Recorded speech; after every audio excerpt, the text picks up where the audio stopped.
këshilla numër 1 është që ushqimi nuk është thjesht ngopje. Ne mendojmë që fëmia duhet të ushqehet që të ngopet. Dhe kështu ne kujtojmë se çdo gjë po shkon në rregull me fëmijën. Por ushqimi nuk është i tillë.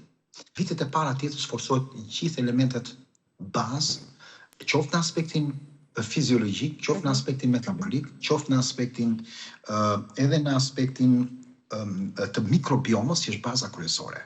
Pra, gjithë ushqimi është një lloj ndërtimi, është një tull, është një hekur, është një çimento, është kabëll elektrik, është dritare, është derë, pra gjithçka që duhet organizmit ton për ta ngritur shtëpinë e vet. Shumë prindër qetësojnë thjesht që fëmia ime po ha, po ushqehet në kopësh, po ushqehet në qerdhe, po ha dhe këtu, po ha 3-4 vakte dhe është mirë. Por në rast se ne nuk kemi një ndarje të qartë, duhet kemi afërsisht 25% të proteinave në pjatë. Duhet kemi ndyra të shëndetshme diku më shumë se 35-40%. Dhe pjesa tjetër duhet të jetë pjesa që mbetet me karbohidrate. Por me karbohidrate të cilat vijnë nga orizi, nga patatja, nga frutat kryesisht, thjesht një pjatë duhet të ketë 25% duhet të ketë proteina.